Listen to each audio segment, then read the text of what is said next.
kelompok 6. Sebelumnya, kami akan memperkenalkan diri kami masing-masing. Nama saya Salisa Prasasti dan teman saya. Nama saya Nila Sofina. Saya Maisara dan Meteorologis. Saya Nur Syafika Aulia. Saya Dwi Elisa. Dan saya Imelia Putri. Dengan dosen pengampu mata kuliah Pendidikan Kependudukan Lingkungan, yaitu Ibu Humairo dan Ibu Indayana. Di sini kami mengambil isu tentang tingginya perkawinan di bawah umur. Judul berita kami yaitu himbauan untuk mencegah perkawinan anak di bawah umur dini. Berikut video penjelasan dari kelompok kami. Himbauan untuk pencegahan pernikahan anak di bawah umur. Pernikahan anak di bawah umur masih menjadi permasalahan serius di Indonesia dan berbagai negara berkembang lainnya. Praktik ini tidak hanya melanggar hak-hak dasar anak, tetapi juga berdampak negatif terhadap kesehatan fisik, mental, dan masa depan mereka. Anak yang menikah pada usia dini cenderung putus sekolah, menghadapi resiko tinggi komplikasi kehamilan dan persalinan, serta rentan mengalami kekerasan dalam rumah tangga. Faktor pemicu pernikahan anak antara lain adalah kemiskinan, rendahnya pendidikan, norma budaya sosial, serta lemahnya penegakan hukum. Data dari Badan Pusat Statistik atau BPS dan UNICEF menunjukkan bahwa Indonesia termasuk negara dengan angka pernikahan anak tertinggi yang mendorong perlunya langkah strategis untuk menurunkannya. Oleh karena itu, pemerintah melalui berbagai kebijakan seperti revisi Undang-Undang Perkawinan yang menetapkan usia minimal menikah menjadi 19 tahun, serta kampanye edukasi dan perlindungan anak. Terus menghimbau masyarakat untuk tidak menikah anak di usia dini. Himbauan ini bertujuan untuk memastikan anak-anak mendapatkan hak tumbuh di usia dini. Himbauan secara dengan adanya kesadaran kolektif dari masyarakat, keluarga, lembaga pendidikan, dan tokoh agama, diharapkan pernikahan anak dapat dicegah demi masa depan generasi muda yang lebih baik. Tahun 2016 pada angka 9,74% menjadi 14,33% pada tahun 2020. Angka ini tertinggi di antara kabupaten atau kota lainnya di Kepulauan Nias, bahkan untuk Provinsi Sumatera Utara dan rata-rata nasional. Posisi Sumatera Utara saat ini pada urutan ke-5 di bawah angka nasional, sebelumnya pada urutan ke-13 di atas angka nasional, dan hal ini berbanding terbalik dengan penurunan angka prevalensi Sumatera Utara dari 12,42% pada 2018, di mana menjadi 5,95% pada 2020, dan prevalensi nasional atau Indonesia dari 11,21% 2018 menjadi 10,35% pada 2020. Di Kabupaten Nias Selatan justru terjadi peningkatan, di mana semua ini merupakan indikator dalam mengukur tingkatnya kesejahteraan dan indeksi pembangunan manusia atau IPM.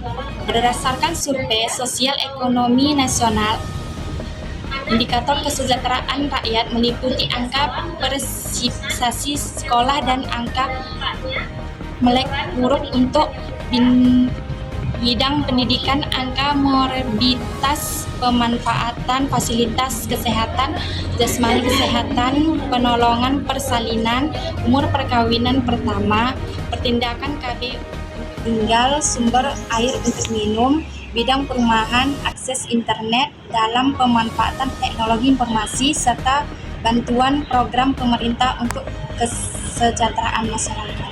Perkawinan anak berkaitan dan berdampak multidimensi. Perkawinan anak memiliki faktor resiko berkaitan antara lain dengan masalah kemiskinan, pendidikan, kesehatan, ketenagakerjaan, kesejahteraan, dan perlindungan sosial.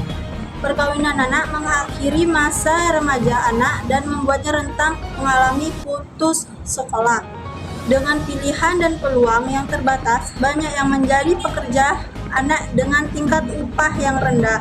Kedewasaan pasangan usia anak yang sangat berpengaruh terhadap pengasuh dan tumbuh kembang anak. Anak-anak dari perkawinan anak berpotensi mengalami salah pengasuh dan rentan terhadap kekerasan, eksploitasi, dan pelecehan akibat ketidaksopanan secara psikologis, emosional, dan intelektual orang tua usia anak. Kekerasan dalam rumah tangga sampai penceraian merupakan resiko lain. Perkawinan anak adalah ikatan perkawinan yang dilangsungkan oleh pasangan yang masih dalam kategori usia anak. Berdasarkan UU Nomor 16 Tahun 2019 tentang perkawinan, batas minimal untuk sebuah perkawinan adalah 19 tahun. Jadi, perkawinan di mana salah satu pasangan atau keduanya berusia di bawah 19 tahun merupakan perkawinan anak atau child marriage. UU Nomor 23 Tahun 2022 tentang perlindungan anak menyebutkan, anak adalah seseorang yang belum berusia 18 tahun termasuk anak yang masih dalam kandungan. UU ini mengamatkan bahwa anak perempuan dan laki-laki harus diberikan perlindungan dan dipenuhi hak-haknya. Setiap anak berhak untuk dapat hidup, tumbuh, berkembang, dan berpartisipasi secara wajar sesuai dengan harkat dan martabat kemanusiaan serta mendapat perlindungan dari kekerasan dan diskriminasi. Penelitian yang dilakukan oleh PKP Anias 2008 dan Litbang BNKP 2018 mengungkapkan permasalahan dan faktor penyebab perkawinan anak di bawah umur antara lain adalah pengaruh budaya, alasan kehormatan keluarga atau tekanan orang tua karena kehamilan yang tidak diinginkan, pendidikan rendah, masalah ekonomi, kemauan sendiri, dan pengaruh media massa.